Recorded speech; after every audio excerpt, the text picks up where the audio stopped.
whether or not this is proof of that particular pudding. But I do wonder where we would have been, even on this programme, on, let us say, October the 9th of this year, if the Israeli ambassador had come out then and said this. Two-state solution? Is there still a chance for a two-state solution? I think it's about time for the world to realise the Oslo paradigm failed on the 7th of October, and we need to build a new one. And in order to build a new one... Does that new one include the Palestinians living in a state of their own? Is that what it includes? I think the biggest question is what type of Palestinians are on the other side. This is what Israel realised on the 7th of October. The answer is absolutely no, and I'll tell you why. Well, then how can there be peace? The reason there is no peace Israel is because the Palestinians... without offering a state to Palestine, how can there be peace in Israel? Israel knows today, and the world should know now, the reason the Oslo Accords failed is because the Palestinians never wanted to have a state next to Israel. They want to have a state from the river to the sea. So the two-state solution is dead?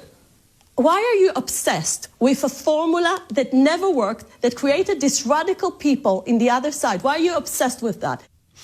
It's 11:49. Shaf is in Watford. Shaf, what would you like to say? Hi, James. First-time caller. I heard what you said about the Israeli spokesperson talking about the Palestinian people as if they are invented and... Well, it wasn't just a spokesperson, it was the Justice Minister. Yes, yeah. I'll tell you what, I mean, I worked in Israel sometime, and I know how the Israelis think. I had conversations with them. Even here in London during university days, I had an Israeli friend. He used to come to my room, eat hummus and falafel, and we spoke about the conflict. And he said to me the same thing. He said to me there were no Palestinian people. There were Arabs who came to fight Israel in 1948, and they stayed over there.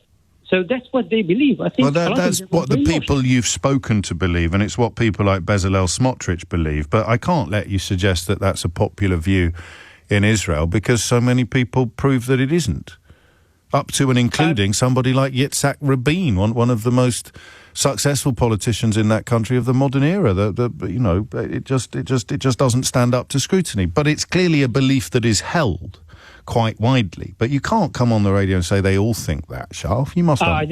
I haven't said they all think that. You did. You said that's what Israelis think, but I appreciate that's not what you meant. Well, I mean, talking about Yitzhak Rabin, you mentioned that many times during your show, and Yitzhak Rabin himself said, I wish I woke up one day with Gaza drowning in the sea. You know that? No, I didn't know that, but his actions as a politician don't play into that narrative at all. The idea of an Israeli-Palestinian peace process was a dream that got him murdered.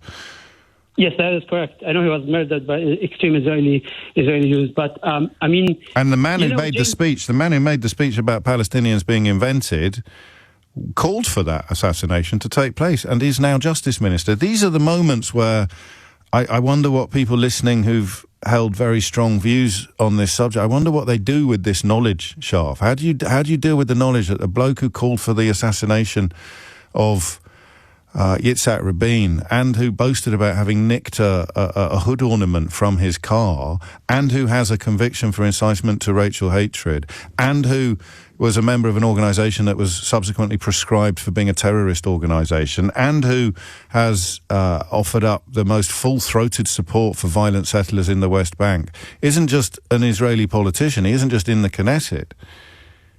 He's the Justice Minister. Yes, he is.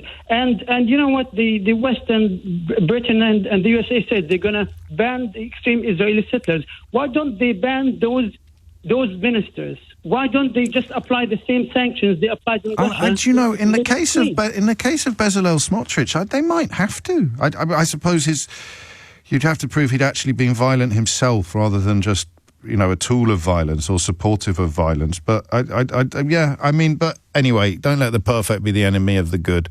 Sanctions represent progress, and although I understand why you're calling for even more to be done, it shouldn't be allowed to drown out what has been done. And at risk of invoking the curse of O'Brien, David Cameron, a politician for whom I hold very, very, very, very little admiration or respect, given what's happened to the country since he became Prime Minister, has done two things in the last 24 hours that deserve praise. He has met with, actually the last sort of 48 hours, he has met with our friend Sebastian Lai and condemned the Chinese government for the continued incarceration of Sebastian's father, Jimmy Lai. And he has made it clear that violent settlers in the West Bank will not be welcome in this country, will not be allowed into this country. So, risk of invoking the curse of O'Brien, which kicks in whenever I say anything vaguely warm about a member of the current Conservative Party. Well done to David Cameron. Thank you, Shaf. I'm cracking on because I've got a caller on the line from Tel Aviv.